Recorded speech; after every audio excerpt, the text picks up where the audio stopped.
ఇక ఇవాళ నుంచి కాలేజీలు బంద్ అవుతున్నాయి మొత్తం. ఇవాళ నుంచి రాష్ట్ర వ్యాప్తంగా కాలేజీలు బంద్. భారీగా బాకీ పడ్డ ఫీజు రియంబర్స్మెంట్, బకాయిలు చెల్లించకపోవడంతో కళాశాలలకు తాళాలు, డిగ్రీ నుంచి నర్సింగ్ వరకు మూసివేత, కాలేజీలు బంద్ పెడతామని నోటీసులు ఇచ్చినా పట్టించుకొని సర్కారు, చేసేది లేక బంద్కు దిగుతున్నటువంటి కాలేజీ యాజమాన్యాలు. అన్ని పత్రికలు రాష్ట్రే ఇవాళ నుంచి కాలేజీలు బంద్ అని. కమిషన్ పనులకు పైసలు ఉంటాయి కానీ కాలేజీలకు ఇవ్వరా?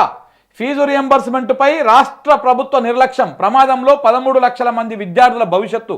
కాలేజీల బంద్కు పిలుపునిచ్చినా స్పందించని సర్కారు, మూతపడే స్థితిలో ఇంజనీరింగు, డిగ్రీ, పీజీ కాలేజీలు. కాంగ్రెస్ సర్కారుపై మాజీ మంత్రి హరీష్ రావు ధ్వజమెత్తా ఉన్నాడు. నేటి నుంచి కాలేజీల బంద్ 23 లేదా 24న చలో హైదరాబాదు, లక్షలాది మందితో మార్చి చేస్తారంట. దిగొచ్చే వరకు తాళాలు తీయం, పరీక్షలు పెట్టమని చెప్పేసి ఈ కాలేజీల సంఘం అయితే ఉందో వాళ్ళు చెప్తా ఉన్నారు. అన్ని పత్రికలు రాష్ట్రాయి, కాంగ్రెస్ అనుకూల పత్రికలు కూడా ఇక్కడ క్లియర్గా రాష్ట్రాయి. 1000కి పైగా కాలేజీలు బంద్. నేటి నుంచి రాష్ట్రంలో ఉన్నత విద్యా సంస్థల నిరవధిక మూసివేత. ఫార్మసీ, బీఈడి, ఇంజనీరింగ్ పరీక్షలు వాయిదా. దసరాలోపు బకాయిలు 1200 కోట్లు ఇస్తేనే విరమణ. 22, 23న 10 లక్షల మంది విద్యార్థులతో హైదరాబాద్లో ధర్నా చేసేందుకు ప్రయత్నం చేస్తూ ఉన్నారు. ఇక్కడ ఆంధ్రజ్యోతి కూడా ఈ వార్తను రాయడం జరిగింది.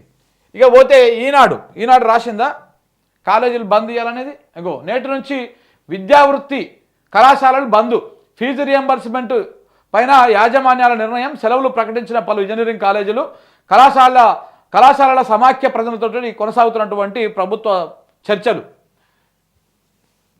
ఇక కాంగ్రెస్ పత్రిక వెలుగు కూడా మంత్రి గారి పత్రిక ఇది, మరి మంత్రి గారిది కాబట్టి రాయలేదేమో, వద్దనుకున్నారేమో.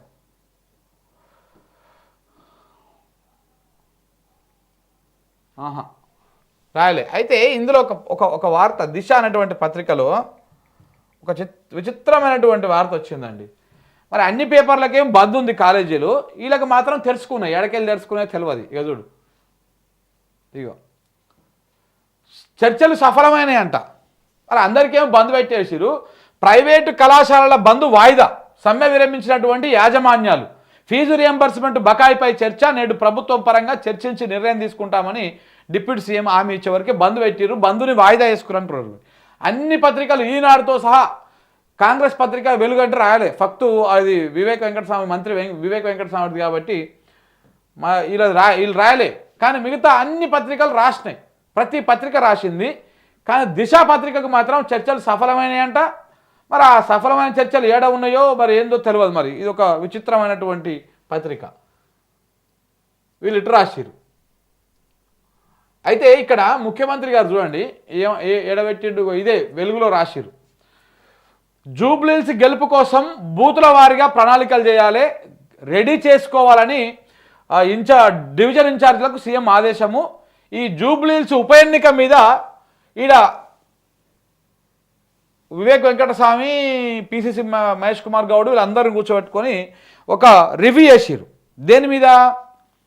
మన జూబ్లీహిల్స్ ఉప ఎన్నిక మీద. ఎందుకంటే ఎన్నికల మీద రివ్యూ చేయడానికి సమయం ఉంటుంది ఎవరికి? మన ముఖ్యమంత్రి గారికి. యూరియా కొరత మీద రివ్యూ చేయడానికి సమయం ఉండదు, వాళ్ళు మస్తు బిజీ ఉంటారు.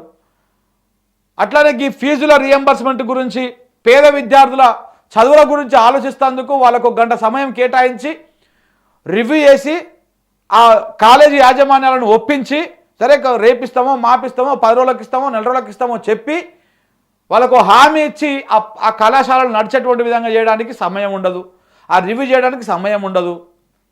మరి ఈ ఎన్నికలు అనగానే మాత్రం సమయం వచ్చేస్తుంది రేవంత్ రెడ్డి గారికి.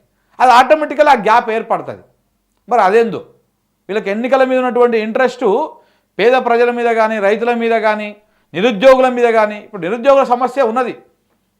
2 లక్షల ఉద్యోగ నోటిఫికేషన్లు వేస్తామని చెప్పేసి మీరు సంవత్సరం లోపల ఎన్నికల ముందు హామీ ఇచ్చారు.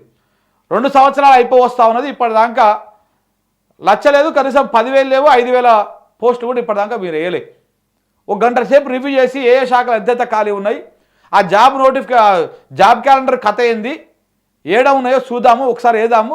సరే 2 లక్షల కాడ 1,50,000 ఫస్ట్ ప్రకటిద్దాము, మిగతా మెల్లమెల్లగా వేద్దాము. మన అధికారం దిగిపోయే లోపలన్నా కనీసము ఆ 2 లక్షల ఉద్యోగాల భర్తీ చేద్దాము అని చెప్పేసి ఆలోచన ఉందా ప్రభుత్వానికి? లేదు. నిరుద్యోగులుగానే మిగిలిపోతూ ఉన్నారు. రోజులు గడుస్తూ ఉన్నాయి, సంవత్సరాలు దాటిపోతూ ఉన్నాయి. ఇంకా వాళ్ళు పోరాటం చేస్తూనే ఉండాలి, మీరు ఇట్లా టైంపాస్ చేస్తూనే ఉండాలి. ఓట్ల కోసం మాత్రం వాళ్ళని వాడుకోవాలి, వాళ్ళకి బస్సులు ఇచ్చి యాత్రలు చేసి పంపించి ఓట్ల కోసం వాళ్ళని ఒక ఓట్ల మిషన్ లెక్క ప్రచారం చేయించుకోవాలి. ఓట్లు అయిపోయాక అట్లా మళ్ళా రోడ్ల మీద తిప్పాలి.